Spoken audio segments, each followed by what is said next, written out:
Every time some accidents occur, everything the customers always focus on Bangladesh as such an uh, country which is totally disorganized. Mm. This this made Bangladesh very people of Bangladesh very humble, and also the workers here are very much I will say disciplined. So that way, Bangladesh is very mature, and I don't think Tirupur will be able to match that maturity and quantities and the quality. The people have changed. Good people have come out, and another youngsters like you are taking the lead, and they are understanding. They are quite matured, and it is and I never thought that Bangladesh. They came on the streets to help us clear the traffic, and they worked better than the police. Thank you so much, sir. For first of Mm. all, thanks a lot for agreeing to talk to the week. Mm. You have a long experience with garment industry in Bangladesh. Uh, since 90, the end of 90s, you are, you're managing a company there, and you are part of many important boards there. So, first of all, for our audience, could you please briefly talk about your journey so far? Also, kindly give us a brief idea about how Bangladesh managed to be the leader in the global garment industry. So, first of all, it's my privilege to talk to you. And thanks for giving me the opportunity, because this is something which I have to tell about Bangladesh. And this is an opportunity which I have to tell that we as an Indian also have to work in the same direction. My journey started from 1995 from Bangladesh.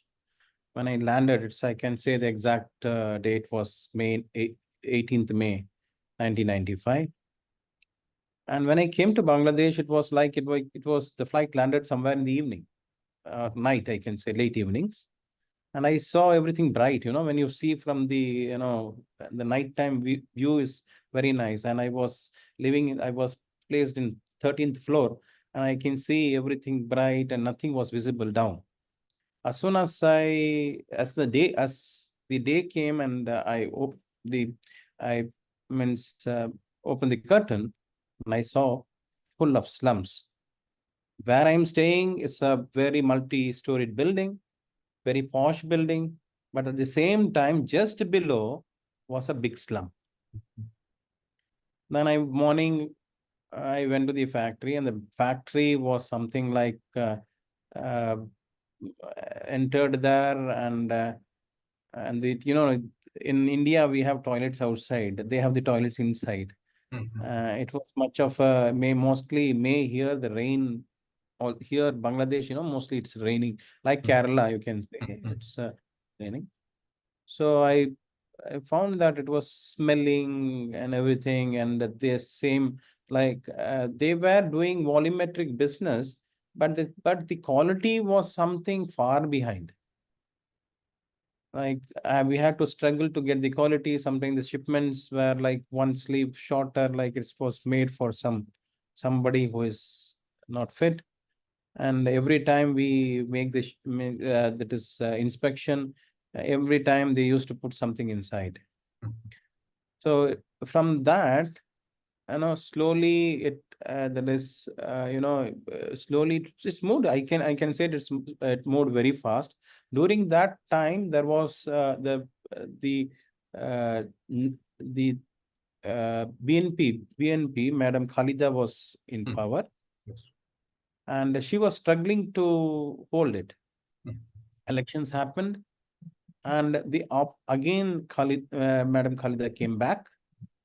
But the problem was that now the ruling party, which just exited, Wow. Awami League, was had a marathon strikes and everything, and we had to go by rickshaws, and the roads were very narrow. The airport road was only one-fourth of what it was, and that itself there was no traffic at all. So evening time, very deserted, and traveling, very narrow road, both side waters. We don't know whether in a rickshaw. And like one of the factory I went there, when I was traveling by rickshaw, and all of a sudden the rickshaw was a mob came and the rickshaw was lifted, and I jumped. I was very lean, and so I jumped out with my briefcase of documents, and then all of a sudden there was some smoke coming out from a biscuit factory. Then I asked, "What is that?" They told me it's a cocktail. We know in India the cocktail Yeah. means the mixing of two that is alcohol or something like that. So then I found that it was a small bomb, Yeah. which is Okay. we call it pataka and all in Hindi, like that, and it was happening. It's like quite dangerous at that time. Then the democracy was quite stable. Hmm. You can say democracy was stable, and then there is insistence of re-election, and Awami League came back to power. Again, BNP came back with uh, that is organizing a caretaker government. And then, and then again, it's somewhere before, I think, 2006, 7, again, it was given to the caretaker government for the next election. But it actually didn't happen well. And then finally, it was like that there was some kind of disagreement, and then um, Awami League came to power. 2008, Yeah. it came to power back, and that And was nice. yeah, how was this, like different governments coming, and Yeah. how did Now, that all affected the industry, and how yeah. the Now industry the also thing is changed its that, practice? yeah, from 2008 till say now 2024, it had been quite, stable. But there was lot of disagreements with lots of corruptions, but the industry itself had learned Hmm. live with it. Hmm. Politics goes parallel, Hmm. and I say it's an organized mess. Bangladesh is an organized mess where it's like the politics and business goes parallel. They are connected with sleepers. They don't meet each other. The growth of the industry took more. It became more than even India. It has crossed India now. Okay, and it is next to China as far as the apparel industry is concerned. It's next to China. Yes. Uh, we are not able to get into China just because of certain reasons that the investments are not coming in because like we are investors. So we don't want to invest too much because of the insecurity. If there is a means an atmosphere, very clean atmosphere, and you can say very transparent atmosphere, then maybe that we can bring fibers like polyester and lot many other things, which has not like active wears and all. We can bring it to Bangladesh more. But even I think going forward, this, every time Bangladesh has gone for certain revolution, I will say this is a revolution. Whenever there is a change, wherever there is a change, there is a revolution. Whenever there has been a revolution, it has been close to 10 times better than the past. Yeah. So that's why I wanted to ask, because what's the present condition also? Because you said that the industry learned to live with all these kind of political developments Yes, also. So yes, I yes. wanted to know what is the present situation of the garment industry? Has it returned back to the normalcy? And if Abs- not, yeah. yes, absolutely. It has come back to normal, and we are working very peacefully. I think every time some accidents occur, everything the customers always focus on Bangladesh as an uh, country which is totally disorganized. Hmm. This this made Bangladesh very people of Bangladesh very humble, and also the workers here are very much I will say disciplined. Hmm. Okay. So So so they are. So you mean to say that they are flexible to the alternate plans also that is set by the management, to manage all these kind of situations yes, outside. exactly. Exactly. See, we have got about 7,500 workers. Okay. But I was living in India also. I had a factory in India. To manage about 50 workers was quite a great difficulty. Uh, so here they listen, they want to improve. They are also, they are self-motivated, and they have, like, as far as I will say, it's a biological machine. They work like a biological machine, which I should not grade as. It's a motivated biological machine. So well motivated.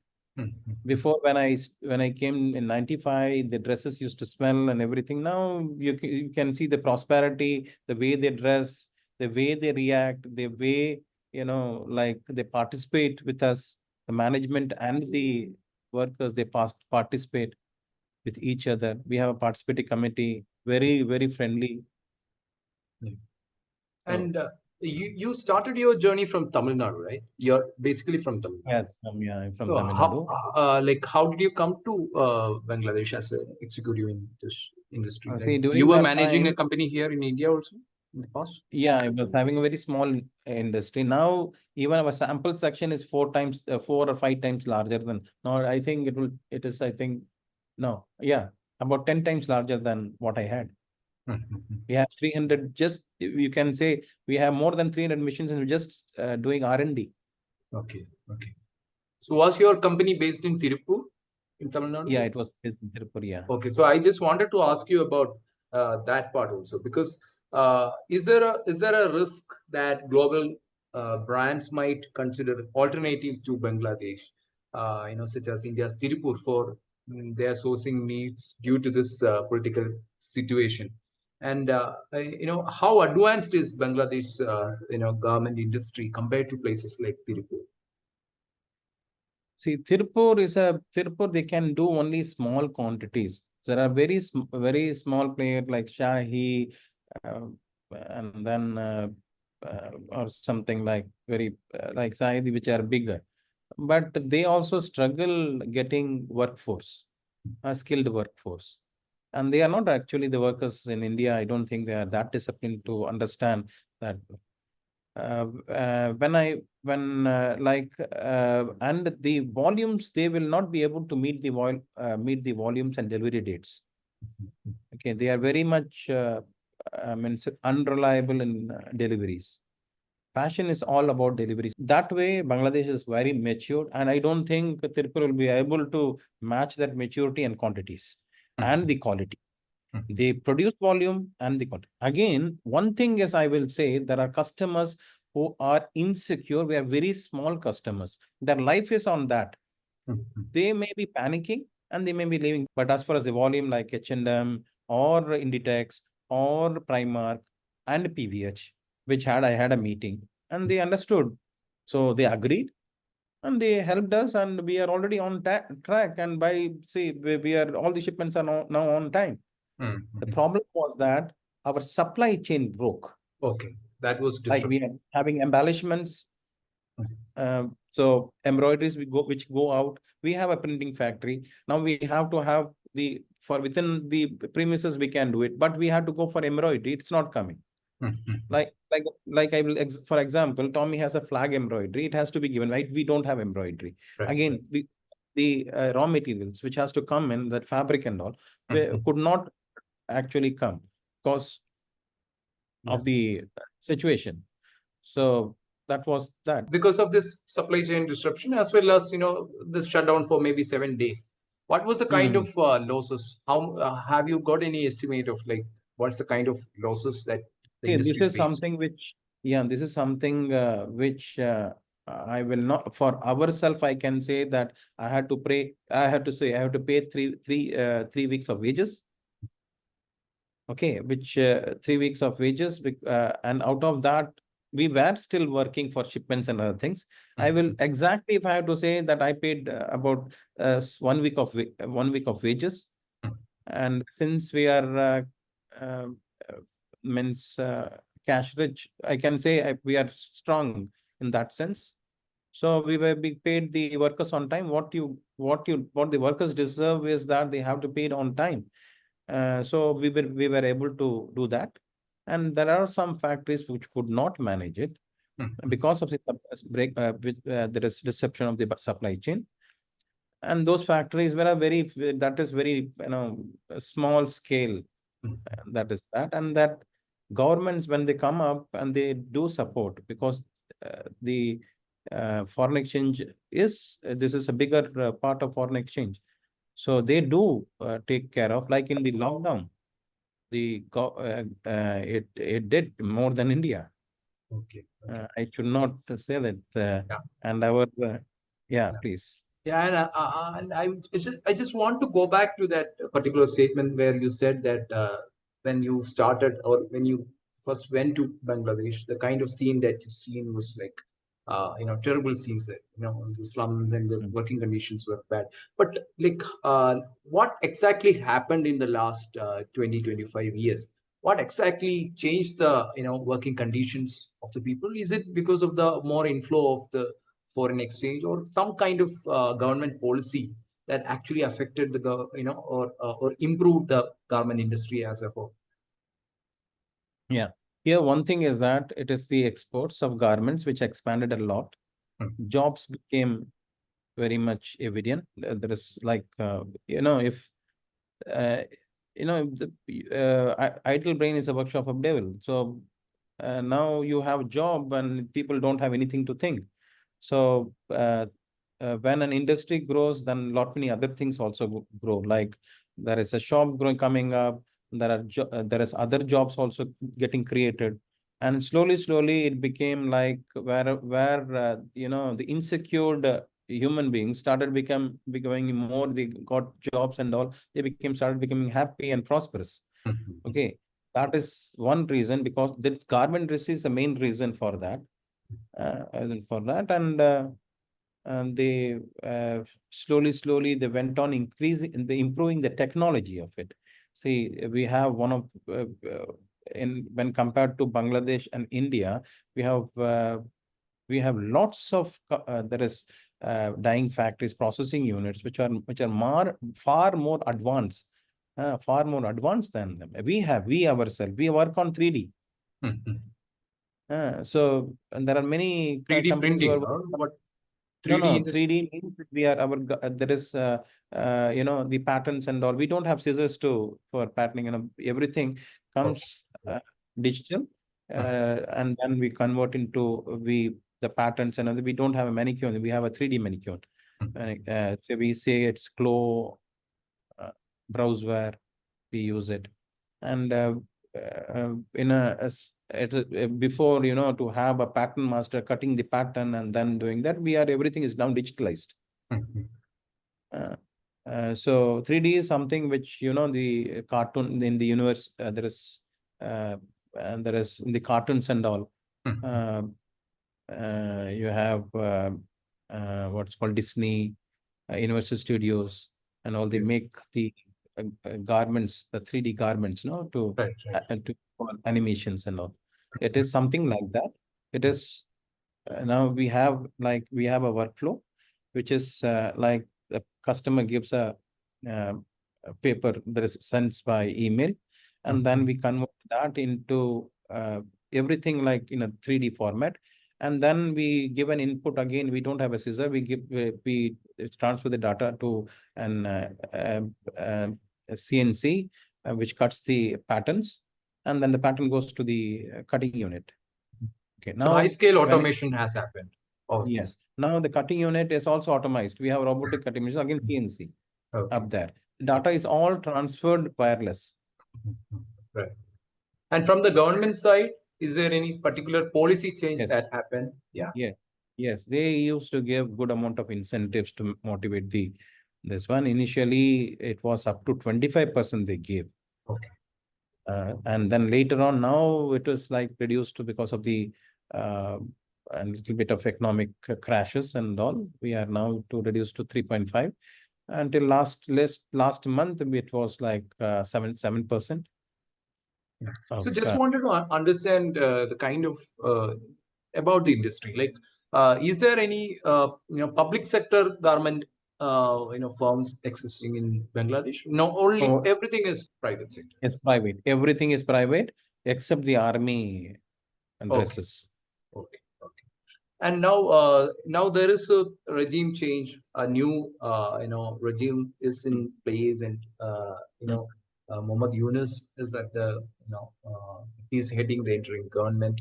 He's a respected mm. figure all over the world. But what is the kind of expectations that industry experts like you have about this whole changed scenario? See, the thing is that anything transfer from one place to the other, everything was charged. Mm, There was a cost of a file being moving. We have to, like, we have to put legs to it. mm, mm. There was a charge to have a leg. Right. So now we think that these legs will be over and it will transfer very fast. And these expenses will not be there. And this will bring down the cost and we'll be more competitive. One. Mm, Other mm. thing is that, again, as I told you, what regime or not, garment industry is the biggest industry of Mm. this country. Yes. We have our own association and everything, and it goes very parallel. The business goes very parallel with the politics. Mm, Both mm, goes parallel. We have mm, an understanding both with both the at both the ends. The customs will be faster, everything will be faster, the clearance will be faster, so lead times will be further less. Good people have come out, and another thing, youngsters like you are mm, taking the lead, mm, mm, and they are understanding. They are quite matured, mm, and it is and I never thought that Bangladesh they came on the streets to help us clear the traffic, and they worked better than the police.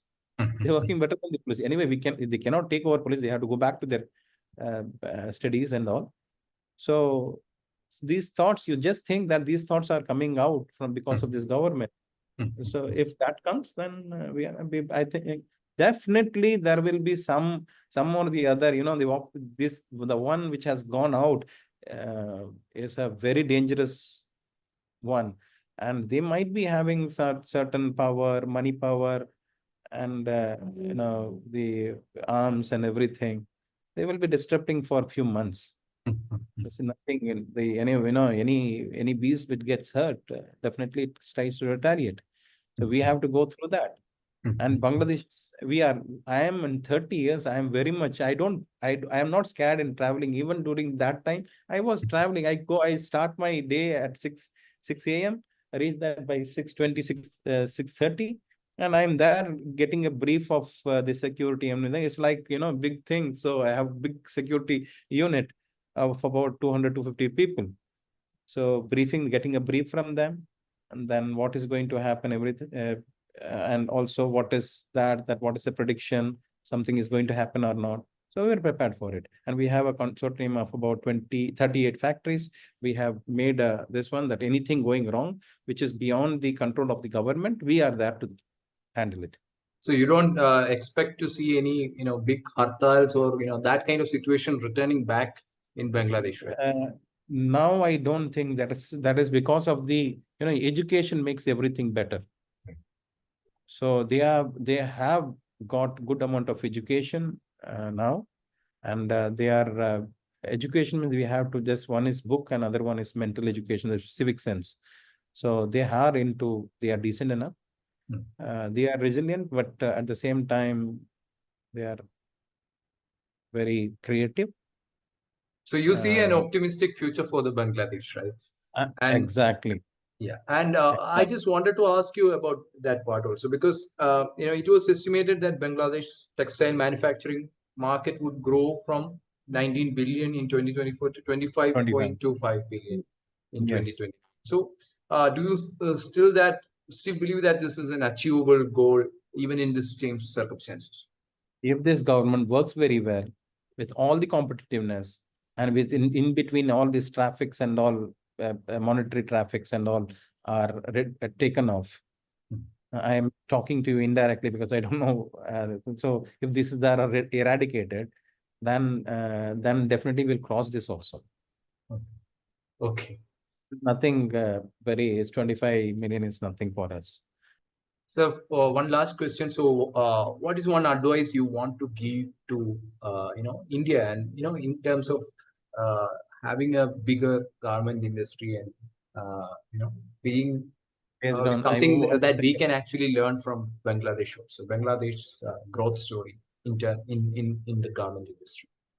First thing, the workers have to be very disciplined. Okay, the freedom ends where the nose begins. Okay, so actually the thing is that our workers have to think about that when they work in the workplace.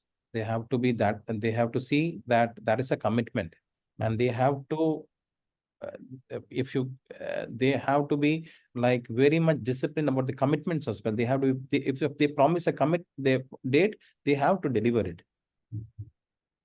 And then as far as the fashion is concerned, it's growing very fast. We have um, uh, mostly everything is we calculate things on minutes. We say a minute is very important. That minute, that same thing, every Indian should feel about it. A minute when we are born, from that day till death, we are given one time. Other things all are the myths and all we can drive across. But this is what they have to really understand. Here also we have religion and everything. We have gone, but they are quite disciplined when it comes to work. This more is mostly ladies. And again, another thing is that we talk a lot about uh, freedom of and discriminations and other things. Females have to participate in India a lot. That only can bring discipline. The most important thing I will say, the discipline within us. We should be there should be accountability in everyone. So thank you so much, sir. Thank you so much for your time. Most welcome. Most welcome. All Thank your you very much. I insights. don't know how far I could be. Yeah, it was very insightful. So thank you so much for your